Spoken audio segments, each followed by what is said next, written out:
Ndinkondo kupempera. Ndinkondo inu. Ndinkondo kupempera. Kupempera ndinkondo kupempera. Kupempera ndinkondo kupempera.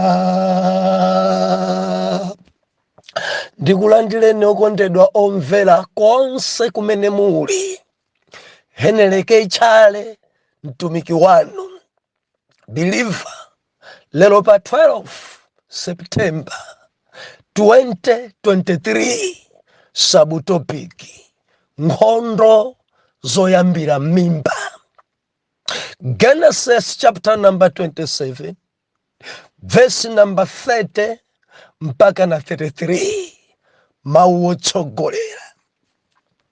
Yakobo adalitsidwa m'malo mwa Esau.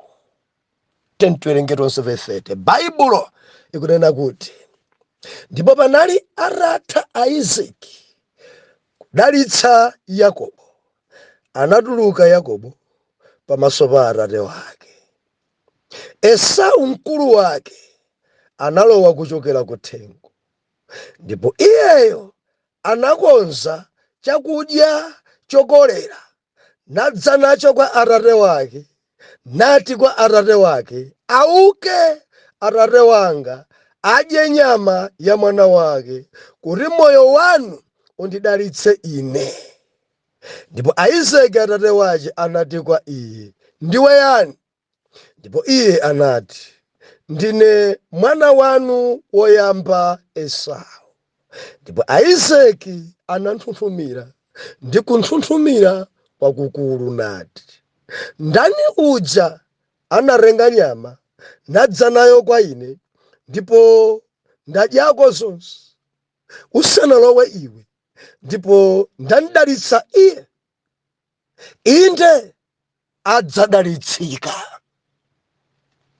Believer, dzulo tinali pano timanena kuti mdalitso wa Mulungu zochokera kwa Yawe, kubadwa mkaka, kukula mkaka, kubadwa mu ulemerero. Believer, Mulungu akakudalitsa palibe amene angakutemberere.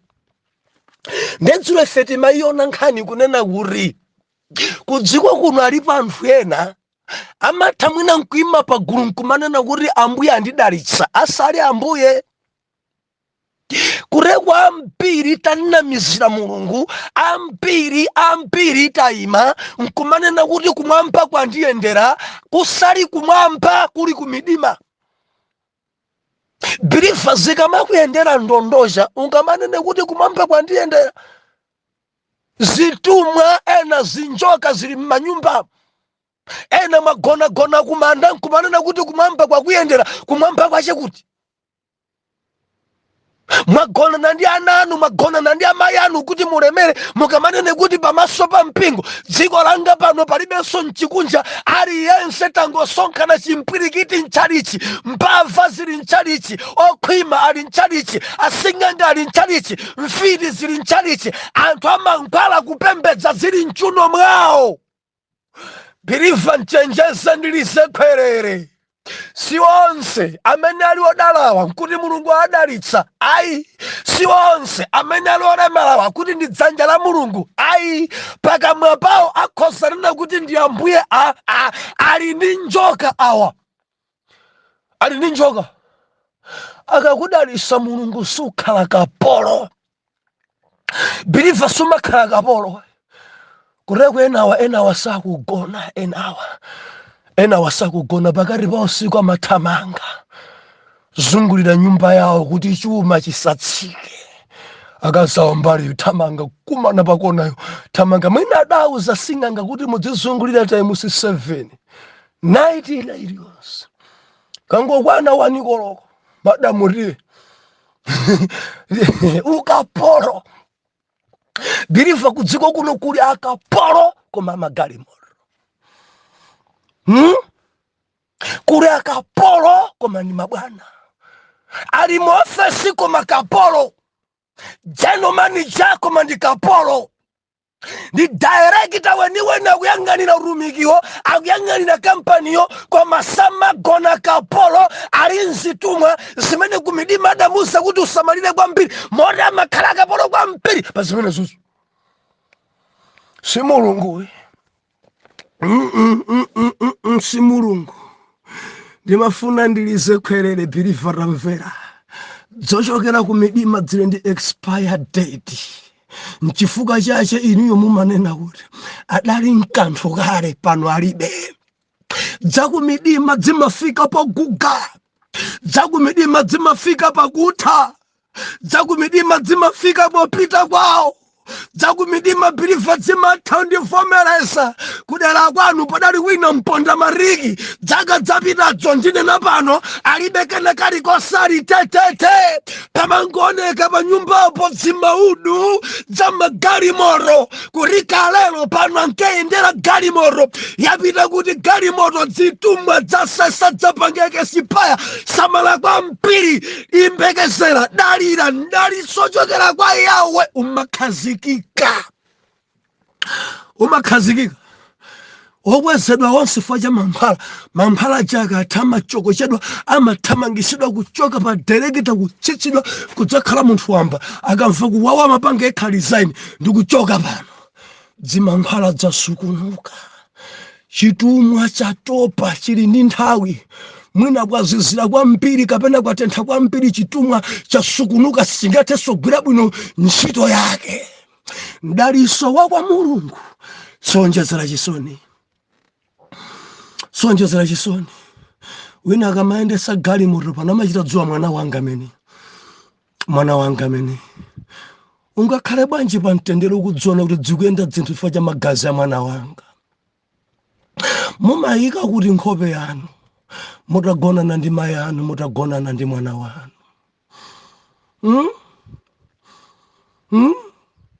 Mtendere mungaupeze bwanji mwezi uno wonse kumangosamba magazi oyendesera business. Mangopita pachabe. Bwanja dali ni mimba yasungunuka asambanso myezi iwiri, magazi onse pereka nsembe kunyanja. Thupi nzima irongosoka bwanji, magazi akuchoka ambiri. Mayi akuti ali mpu, thupi sikuvomereza, ali nkhawa, ali nchisoni, amavurika mayi uyu. Ngakhale mpasa yake pajalo adziendera, koma magazi amene akutayika kumondetsa alibe mtendere. Zochokera kumidima dzimazunza. Mulungu akulankhula ndi Yakobo, mdaliso ochokera kwa Atate, ana amako. Mdaliso biliva nalimbikitsika kwambiri, nalena kumapeto akuchita kunena Yakobo, taona kununkhira kwa mwana wanga kufanana ndi mundo umene Yehova naudalitsa. Kununkhira kwa mwana mdaliso ni mwana Mulungu. Nde awupitiriza Isaac. Haleluya. Mulungu akupatsa iwe mame akumwamba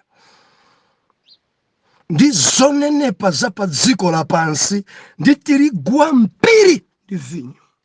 Mdalitso. Mame akumwamba pa iwe. Mdalitso. Akupase mame. Mdalitso. Tirigu ambiri, vinyo ambiri. Yakobo biliva zochokera mimba, kudala kochokera magazi. Adanena Jehova anawo ali mimba kuti wang'onoyi adzakhala bosi endi wamkuruyo adzakhala kapolo. Zochokera mimba adanena yawe biliva simungadzisinthe, ora mutasala kudya izizi simungadzisinthe, zikhalabe chonchi mpaka na yawe adanena. Ndakupitiliza yawe akuti bwa anthu akutumikire iwe. Oh haleluya. Kuteku ena dangobadwa kuti akhala tsogoleri. Kulowa kampaniyo ayikidwa ndi bwana. Kulowa apo bwanja tauyang'anira anzako. Zochokera mimba. zochokera m'mimba. Kungolo wapo banja timpase udindo. Mpase ena dzima udindo zili bwirikiti enano. Dzina zochokera m'mimba yawe adanena. Kunshito muli pa udindo. Kuchalichi muli pa udindo. Grupu yanu chachi njanji ena grupu nda evangelism muli pa udindo.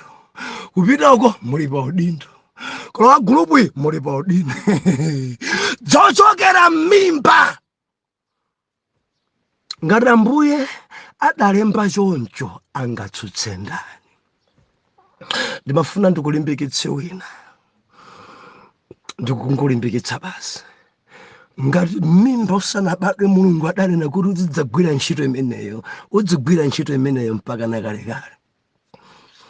Ukhoza khala pa grupu ina iliyonse, ka grupu ya banking NKHONDO udzamva kuti ayi uyu akhale mtsogoleri wathu. Zochokera m'mimba. Mundimvana Mungu. Zochokera kakalabu kamudzikenikeni uyu akhale mtsogoleri wathu, uyu akhale pakuti uyu. Ka grupu ka WhatsApp ka anthu 100 bwanja tu uyu akhale wakuti. Hallelujah. Zochokera m'mimba. Jehova dari wang'onoyi adzakhala mfulu. Wamkuluyo adzakhala kapolo wa kapolo. Hallelujah. Anthu akutumikire iwe. Mitundu ikuweramire iwe. Uchite ufumu pa abale ako. Ana amako akuweramire iwe. Worembeleredwa aliyense otemberera iwe. Endi odalitsika aliyense okudalitsa iwe. Hallelujah. Kuti kudziko kuno timalimbana ndi anthu amene Mulungu adadalitsa osadziwa tikudziitanira ifeyo temberero. Ameneyi sangakhale pamenepa. Ameneyi muthana naye amene dzanja la Mulungu idandalisali m'mimba muthana naye amene ali m'mimba Mulungu adanena kuti adzakhala mfulu. Ali m'mimba yawo adanena kuti adzakhala mtsogoleri. Ali m'mimba yawo adanena kuti aliyense wondalisa kumwamba andalisa endi wontemberera kumwambanso antemberera. Ndiye mwadzuka mwapangana kagulu kanu tiyeni tilimbane naye kuti titani tincho biliva ni matiliza khwerere. Mulimbana ndi olakwika kwambiri. Muchedwesa zanu. Zolembalemba idzi. Hallelujah. Nkhondo zochokera m'mimba. Mwana Mulungu ndilole kuti ndibwererenso. Chapter number 25. Anawa ali m'mimba adayamba kuthidzimulana. Adayamba ukangana. Sitikudziwa kuti m'mimba mama amakanganirana malo. M'mimbamo amakangana chani. Endi Labeka ali woyembekezera adachita pemphera nkumfunsa Mulungu dzuvura m'mimba mumene dzuyendera mene dzuchitika dzudabwisa. Ana m'mimbamu akuthidzimulana. Moyo wanga usungika bwanji? Kodi ndibala bwinobwino kapena ndimwalira ndi mimbayi? Akupemphera Labeka pamaso pa Yawe. Akupemphera munthu amayi zandabwisa. Ana ulumana, ana gwebana, ana sakumvesesana. Ndiye Mulungu adamuza kuti m'mimba mwako muli mitundu iwiri. Andi mtundu wina udzaposa mphamvu unzake. Wamkulu adzakhala kapolo wa wang'ono. Ndi anaja akubadwa biliva akubadwa kuchoka m'mimba. Adamba badwa ndi Esau, meaning kapolo ndi Esauyo. Mundimva ndakuti dzanja la Yakobo idagwira chitendene cha Esau kugwira mwendo. Kukagamira kamwana kakang'ono koma kukagamira osatha kuchoka. Nduganiza kuti dzaladzi adachita kugwira mochita kudinda. Iwe upita kwani? Kukangana, kulumana, kusagwirizana kochokera m'mimba. Enda kubadwa anaja wina atagwira mwendo anza kutekwa mamona ngati akuthawa nanga si anaja nkamenyana m'mimbamu, anaja nkathidzimana m'mimbamu. Ndiye kutuluka kwa Esau nkuti ambe kubadwa kudziko kuno, Yakobo adaona ngati akuthawa ndewu ndi adangomgwira mwendo kuti upita kuti. Iwe upita kwani?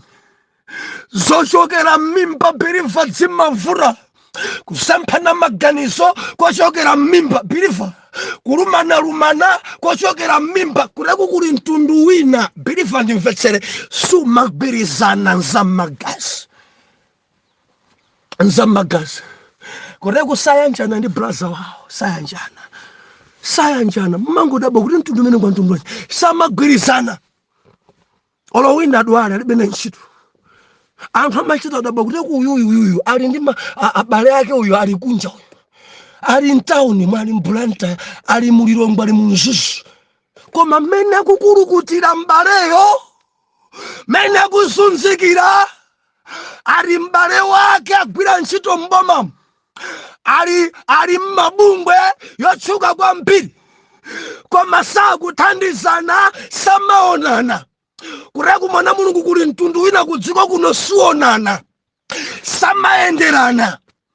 Olo ana awa kupita kwawo asapitako, adayambana, adakangana, adagwebana kuyambira m'mimba. Kureku chemwali aja ndi brasa wawo saenderana. Ana achemwali aja ku holiday samapita. Ana brasa jalibe kolowera, koma mtundu adabadwamo ana 9. Ayanganeni ana 9 ho samagwirizana. And alibe meeting kuntundu kunoru kudziko kuno biliva. Alipo magrupu ena kuntundu. Magrupu akuntundu. Ena olo ndi grupu ya kuntundu alibe koma alipo anthu ambiri. Ena grupu ya kuntundu ilipo kumango nyozana, kumango khomodisana pa grupu pomwepo. Kureku ena dapangapo refuti pa grupu ya kuntundu. Muchafaja kulumana kochokera m'mimba sikumayanjanisika. Sayanjana, sayenderana. Ola khale pa grupu imodzi biliva sidzitheka, amene wasanga yanjane, amene wasanga gwirizane. Wina mangubweresa chibomba kunyoza nzake poyera, abale onse ajakumva. Wina jamena nyosina chakangoyankha, akangoti mukunene eneyo, inese chitsiru ya. Ine ya. Koma mmutu anu, ino ndino anthu openga, anthu amisala enu. Wina kumati zukhalabani, anthu amba kunyoza na kutukwanizana pa grupu ya kuntundu. Why? Zochokera m'mimba izi. Zochokera m'mimba izi. Hallelujah. Adabadwa akukokana, adabadwa akukangana, anabadwa adagwirana chitendene, anabadwa choncho. Ndi anaja kukula adasiyana sochochita. Uyu kukhala ndi mai yake, uyu kumakonda dadi wake kumakhala mchire cholowa kusaka kwa mpini cholowa ndedzidaoneka kuti wina ujanjala itampola njala padalibe kupasana zinthu. Kuti kuntu unosuma pasana zinthu chili chosogulisana mazi. Njala kuno ana kuvuta tachimanga chilipo kusika kuthumba ndi 40 koma tidzagusana maferefere. Mbale wake sangantumize kuti iye ndatumiza babasi thumba chimanga yo mulandire pa mchalopo. Hallelujah. Ai munditumizire pa airero mane nine ndikutumizirani chimanga. Palibe dzaulere tigulisana. Ndizimene zidachitika apa. Wina ali ndi njala blaza sindinaji cha mamawa ati nyemba ndili nazo chigulane uku. Zoyambila mimba. Aimwene nsaparo ndilibe. Gere niko ni saparo mwene mapeya awiri ati okay iyi ndikuigulisa. Iyiso ndikuisakira nsika kuti kuda kuzukunditina. Ine ni mavala size 8 yo mavala 7 ndipo zikhuza kukwana. Iyi ndikuigulisa iyiso ndikuigulisa iku ndikwana ndi imodzi. Ngati uli ndikachitenga iyayi ngongole ukalandira undipasa. Zochokera mimba izi sangapasane kanthu. Amagulisana chilichonse gulisana. Olomadza kumwe amene wakhoza kugulisana. Kukangana, kulumana, kusamvesesana kochokera m'magazi. Kantundu kanji kamenera. Zina zimadabwisa pa maliro ndi amasonkhana. Wakulilongwe amabwera. Wakuchitipa amabwera. Maliro ochitika pa ntchewu. Palombe akubwera. Wakunsanje akubwera. Ena South Africa ja abwera. Au UK kulu pa ndege kuluka tenti kaiki. Kumakhala kuti afadi.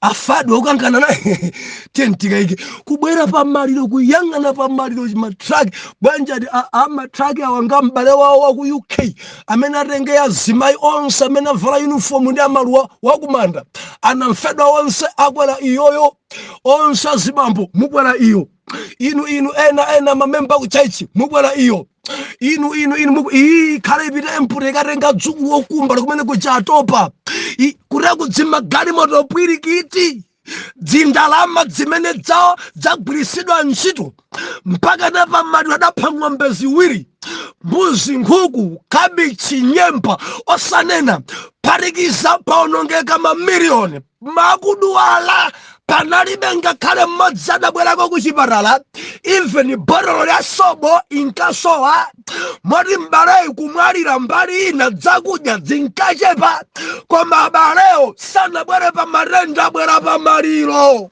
kulumana kusagwirizana kukangana kuchokera m'mimba bilivo ndi vomezero oye kwathu kudzidachitika winanso ati kwathu kudzidachitika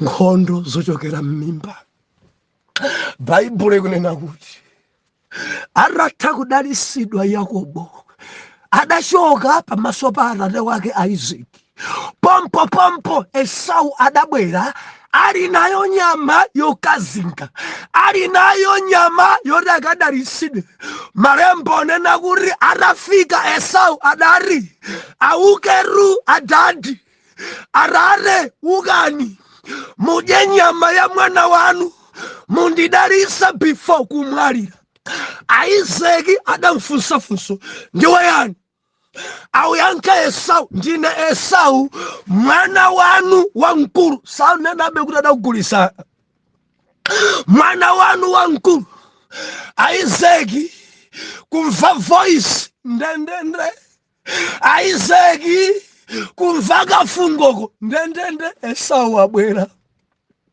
ndiakuri adanthunthumira ndani amene adabweresa nyama uja nadza nayo kwa ine ndadya ndamaliza nyama yake endi ndandalisa inde adzadalisika ndithu ndandalisa abale ake amuweramire ndandalisa mame akumwamba akhale pa iye ndandalisa mitundu yonse impasa ulemu inkonjere ndandalisa aliyense wantemberera adzatembereredwa ndandalisa wabwera wina ndi nyama ndandalisa inde adzadalisika ndithu muganiza message imene idayilandira bwanji Esau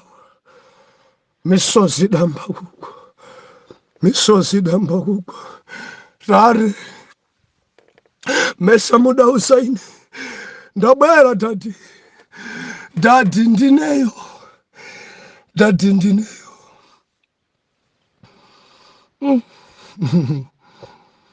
nkhondo izi pakhala ubale apa mwanamu Esau ndi Yakobo agwirizanawa anthu agwirizana ziyenda izi modzo chimene Esau ukakamira soba lidalisenso ine daliswanu ndu umodzi basi chonde dadi ndaliseni mwanamu ndaliso silimakakamiza verse number 34 Bible nakuti pamenepo Esau anamva mawu a atate wake Isaki analira ndi kulira kwakukulu ndi kuwawa kopambana nari kwa atate wake mundidalitse inenso atate wanga ndipo iye anati mphwako anadza monyenga nalanda mdaliso wako ndipo iye anati kodi sindiko chifukwa anamutcha dzina lake Yakobo kuti wandinyenga ine kawiri aka analanda ukulu wanga akulu. Haleluya, haleluya. Ndipo taonani tsopano walanda mdalitso wanga, ndipo anati, kodi simudandisungire ine mdalitso? Haleluya. Ndipo anayankha Isaki nati kwa Esau, taona ndamuyesa iye mkulu wako ndi abale ache onse, ndampasa iye akhale akapolo wace.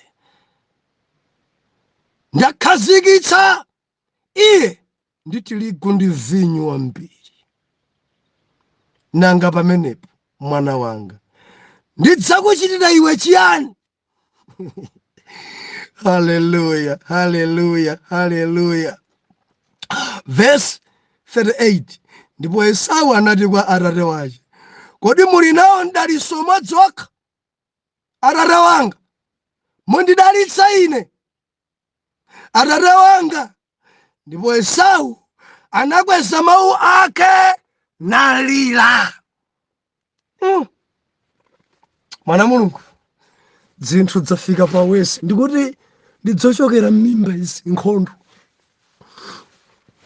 kupunzana kuchokera m'mimba, kupusisana kuchokera m'mimba, kulumana kuchokera m'mimba, kukangana kuchokera m'mimba, kugwebana kuchokera m'mimba.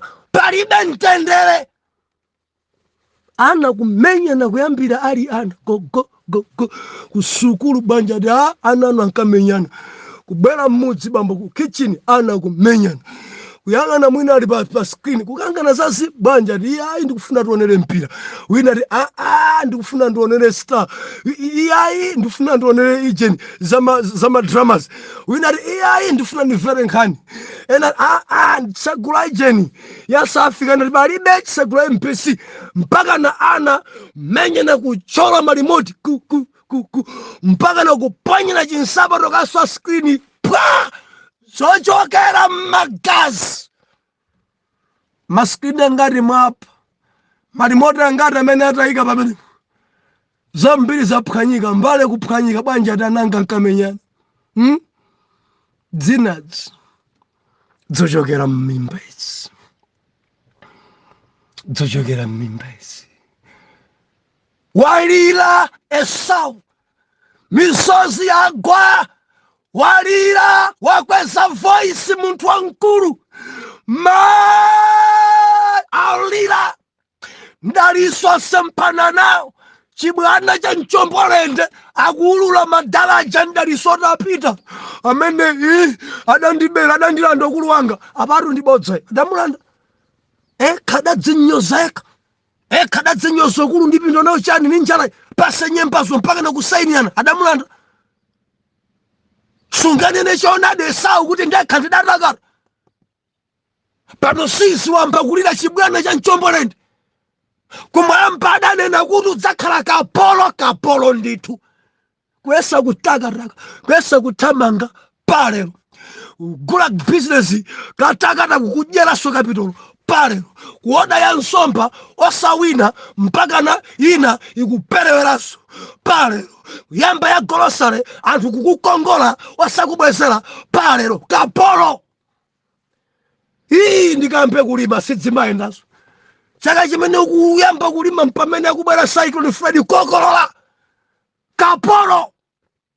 Zochokera m'mimba aulira Esau, dadi ndi umodzi mdalitso, dadi chonde mdalitse nine, dadi Yakobo ndipwesa, Yakobo ndimveso pweteka, Yakobo zimene achita dzandipwetekesa. Tisiyane pamene palero, mawa tidzaone kuti adada kwathandiza bwanji ulirayi. Mawa tidzaona kodi dadi wolirayi akunthandiza bwanji. Zochokera m'mimba, atate thandizeni kudziko kuli nkhondo, zochokera m'mimba m'dzina la Yesu Khristu oyera mtima tankhe kuti amen and amen.